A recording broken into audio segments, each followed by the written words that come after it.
volta il mio lavoro dall'altra parte, come il paziente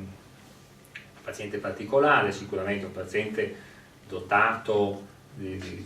un bagaglio culturale, un bagaglio ricco culturalmente, quindi vede l'altra metà del terapia intensiva è un lavoro un po' freddo, anche se qualcuno crede che sia particolarmente caldo, cioè nel senso che è un lavoro molto tecnico. Spesso noi dimentichiamo che il corpo che curiamo, anche perché nel caso di Pier Giorgio era una cosa un po' particolare, lui era sveglio, molto spesso il paziente della terapia intensiva è un paziente non competente, come si dice, cioè un paziente che non è in grado di intendere e volere, quindi noi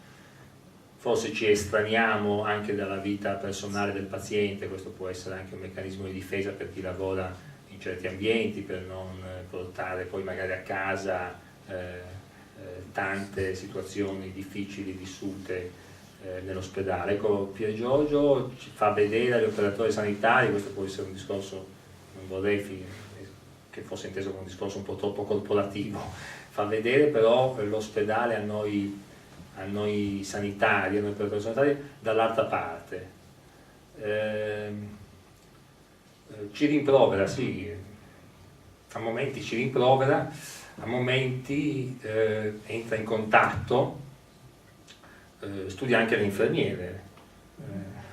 nel senso fisico del termine, ne apprezza il personale,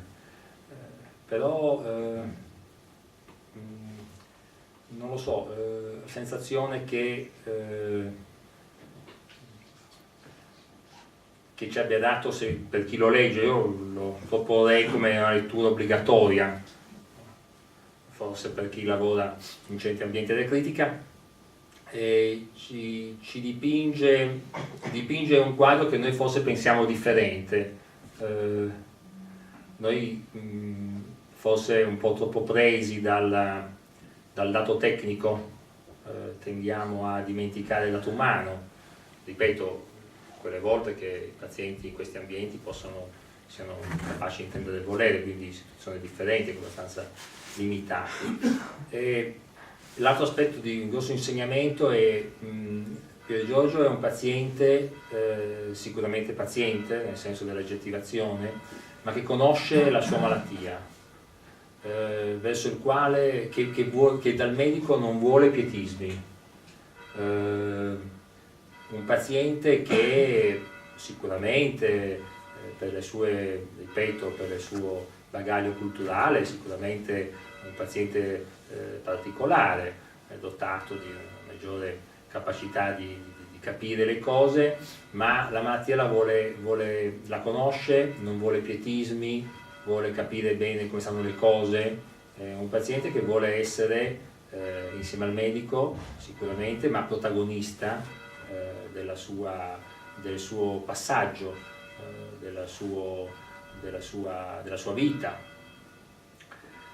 È un paziente che la vuole affrontare la malattia, anche questo è un altro aspetto che fu detto come un discorso in quel tempo, voi forse ricordate, fu detto che praticamente Pier Giorgio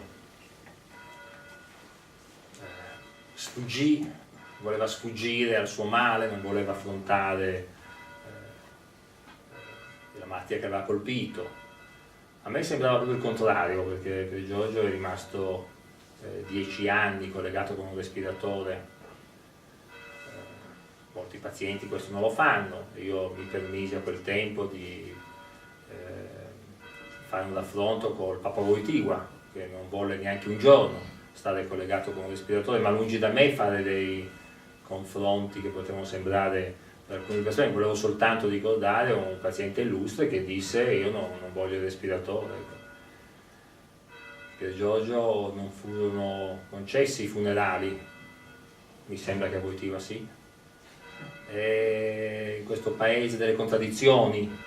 un paese che sostanzialmente si accanisce a dire che il bianco è nero, Pier Giorgio era quello che fuggiva dalla sua malattia, lui che è rimasto collegato con un respiratore 10 anni, altri che neanche un minuto, è un loro diritto,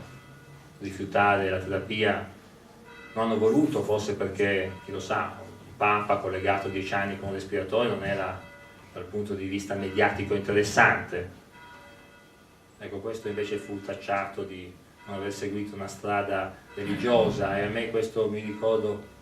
fece particolarmente effetto, a me non credente, quindi non ho proprio nessun interesse per me ho molto rispetto per quello di tutti, ma la religione cristiana è una fonte culturale, è effettivamente uguale a tutte le altre fonti culturali, religiose o non religiose. A lui fu negato questo percorso, a lui che era un vero credente, questo lo capite anche dal libro, anche nel Lasciatemi morire, ma questo poi porterebbe a un discorso molto più ampio, perché noi spesso quando parliamo di credo religioso pensiamo alla Chiesa Cattolica Romana, Cristiana Romana in particolare, perché pensate soltanto a tutte le varie fedi anche cattoliche, protestanti per esempio, luterani, i valdesi, addirittura hanno discorsi molto aperti e molto, come posso dire, sereni nei confronti anche di terminologie che per noi sono tabù, come l'eutanasia per esempio. Pier Giorgio e poi vorrei anche chiudere, perché il mio voleva solo essere un contorno a Mina. Pier Giorgio è un protagonista della sua vita, sicuramente, questo lo vedete anche dal libro, è uno che la vita l'ha sperimentata, nelle parti positive e nelle parti negative, e ha deciso di essere protagonista anche nella sua morte. Mi sembra assolutamente in linea, nel senso che una persona così non poteva che diventare un protagonista anche nella parte finale, ma l'operazione di Pier Giorgio è l'operazione più semplice che ci sia stata. Io l'ho sempre paragonata a quella del bambino della favola del re nudo. Il re è convinto di essere vestito perché l'hanno ingannato e quindi sfila nudo, tutti i suoi sudditi ovviamente, chi per paura, chi magari si convince veramente di vederlo vestito, soltanto il bambino dice una cosa banale: questo re è nudo, non c'ha nessun vestito, come facciamo a dire? E Pier Giorgio dice una cosa semplice, una cosa banale. Venendo qui con Rosanna mi diceva: ma vicende, i casi Welby ce ne sono stati, tutti i giorni ce ne sono, tutti i giorni assolutamente, i pazienti rinunciano alle terapie, tutti i giorni i pazienti addirittura informati della necessità di cambiare lo stile di vita per esempio, no? Noi oggi conosciamo la nostra morte, sappiamo collocarla, per quale malattia moriremo, sempre di più questo avverrà. Oggi abbiamo degli stili di vita da poter, è chiaro che il cardiopatico che continua a fumare e bere sa che morirà necessariamente per un problema di tipo cardiaco. La familiarità, la genetica ci porterà addirittura a sapere di cosa moriremo appena nati. Forse sapremo di cosa moriremo prima ancora di nascere. La morte naturale non esiste, è un termine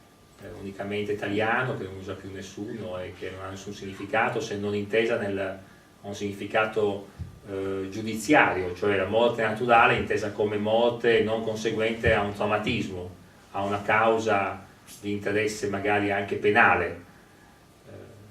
Tutti noi moriamo dopo aver avuto un percorso sanitario e in base alle possibilità, alle terapie che ci sono offerte, al nostro desiderio di aderire o meno alla terapia. Determiniamo in un certo senso, in certe occasioni, in certe situazioni proprio in maniera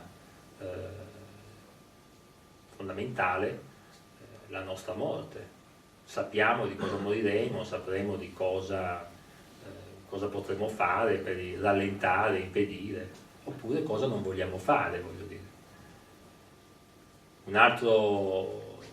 termine che